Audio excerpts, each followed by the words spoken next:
What's your name and how old are you? I'm Richard Platt. I'm 51. And also, how long have you been a psychologist? I've been a marriage and family therapist licensed since 98. I've been seeing clients and working with people since 94. So about 20 years.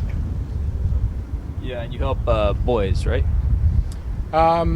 Specifically young men and men. I don't work with a lot of boys. I make a difference between a young man who's past puberty and a boy. But I work with a lot of parents and I work with a lot of young men. What I try to provide for young men is wraparound community support and alternatives to the sports that they have in school, and also try to get young men into relationships with men of all ages, because one of the things I see as a problem in our culture is that we keep young men in age ranges that are very small, and so they don't learn the wisdom of older men. And how do you know when like someone is like struggling with something, or has like something like that's been like making them upset? Or Well, I think it's pretty apparent with young men. I mean, I say that boys act out and girls act in. So oftentimes with young men, when they have problems, they stop doing their homework, or they start playing video games too much, or they start smoking pot, or they start crashing cars, or fighting, being disrespectful, just basically being miserable. So, some guys are quieter at it and they go under the radar. But, usually by the time the parents come to me, they've figured something out. And so then they want to get help for their young man.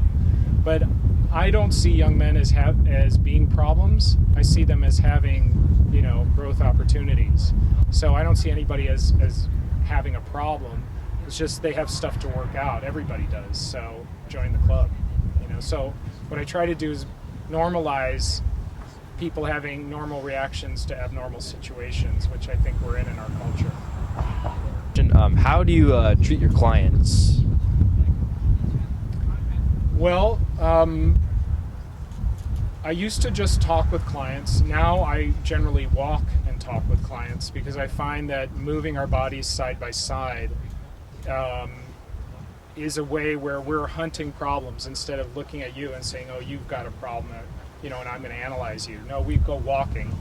And so we're hunting problems, because that's how our brains as humans developed, was through hunting. And so if we're just teammates or a hunting party hunting problems, then we can go and kill the problems.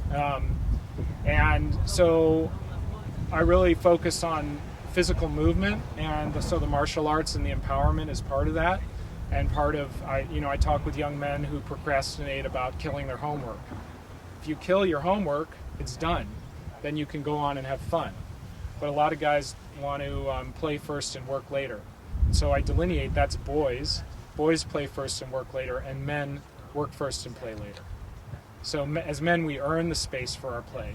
And once guys get these simple principles, their lives get a lot better and they get a lot happier. They stop fighting with their teachers and their parents and themselves, really. Because by the time guys get to me, sometimes their heads are smoking, because they feel bad about themselves, but they're also fighting with the rest of life. So I teach them how not to fight with life. And how do you know when someone has changed with they have some kind of problem and they got over it, or something like that? I don't know.